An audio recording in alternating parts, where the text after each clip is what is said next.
बाढ़ कंट्रोल करने के लिए किसको बोलिएगा आप लोग? अगली साल आएंगे बिहार में, एयरपोर्ट को तो चिल्ला चिल्ला के पटना एयरपोर्ट पास हो गया। अब बस एगो काम है, बाढ़ कंट्रोल हो जाए। बांधवा के ऊपर से पानी जा रहा था, तोड़ देगा यहाँ से, तोड़ दिया तो ये अच्छा भागलपुर दह गई।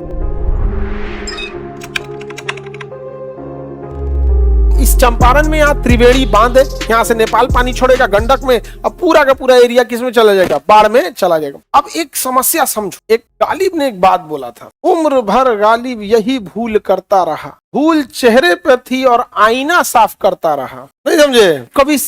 कभी साफ होगा नहीं, तो वही हम लोग कर रहे हैं। बिहार की बाढ़ को कंट्रोल करने के लिए हम बिहार में सोच रहे हैं, भैया नेपाल में एक बड़ा डैम बनाने की जरूरत है। भारत सरकार, Asian development bank, Asian infrastructure bank, हमारा अपना ब्रिक्स बैंक या फिर वर्ल्ड बैंक, इस सबसे कोलैबोरेशन से इसमें एक मल्टीनेशनल पहल की जरूरत है, क्योंकि इंडिया और नेपाल दोनों आ जाते हैं यहाँ पर। और नेपाल को बांध बनाने के लिए दिए जाए, नेपाल को पैसे ना लगेंगे उसके लिए, क्योंकि वर्ल्ड बैंक फंड कर देगा यहाँ पर। उससे जो बिजली बनेगा वो नेपाल यूज करे, जो बच जाए बिजली वो भारत को दे, नहीं बेच दे। हमें कभी भी याद रखना, लॉन्ग टाइम सरवाइव करना है तो दूसरे की मजबूरी का फायदा मत उठाना। बांध बनाया वो, हकीकत में अधिकार किसका होना चाहिए? नेपाल का। तो लो भैया तुम रखो, हमें उद्देश्य होना चाहिए कि हमारा उद्देश्य बाढ़ कंट्रोल हो जाए।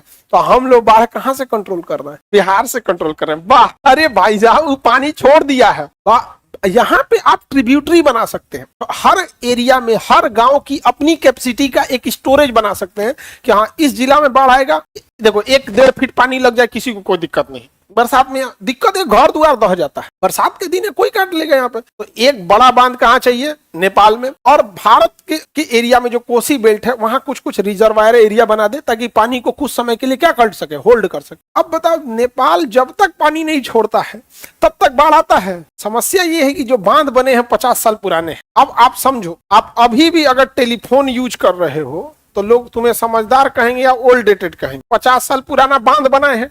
नेपाल से इस बार हम लोग सख्त एकदम आदेश दिए थे कि नहीं खोलना है, तो कहा कि कोई बात नहीं, बांधवा के ऊपर से पानी जा रहा था, कहा नहीं खोलना है। कहां से पानी जा रहा है? ऊपर से। अब इसको कैसे बंद करोगे? मजबूरी में अब ऊपर से जा रहा, तोड़ देगा यहाँ से। अब खोलिएगा पानी तो धीरे धीरे जलस्तर बढ़ेगा तो लोग भागने का भी मौका मिलेगा। अब तोड़ दिया तो ये अच्छा भागलपुर दह गई, दह जाएगा, सब इन्हें दह जाएगा।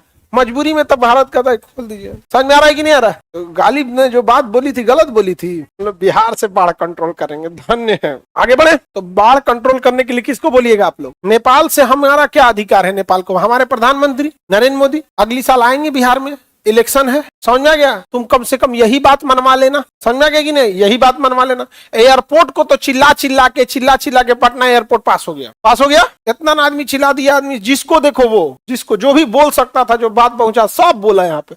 अब बस एगो काम है, मोदी जी से कहना है कि आप नेपाल में बांध बनवा दीजिए, और अपने बिहार के मुख्यमंत्री से कह देना है अब आप बिहार में आप नॉर्मल बना लीजिए। बिहार में तो बस नॉर्मल, वही रोक लेगा तो टेंशन ही खत्म। जैसे अभी नेपाल पानी छोड़े तो कोई दिक्कत है? बाढ़ का पानी सेटल्ड हो गया लगभग। आप लोग अपने गांवों में देखिए, गंगा का जलस्तर देखिए धीरे धीरे क्या हो गया? सेटल्ड। अभी छोड़ दो भाई। तो जो तुम छोड़ रहा है भाई 60 दिन बाद छोड़ना, बस नेपाल वाला काम खत्म। नेपाल की भी मजबूरी है, नहीं छोड़ेगा तो दह जाएगा। ये कह रहा है कि ठीक हुआ सर, एग्जाम कैंसिल हुआ बाढ़ की वजह से।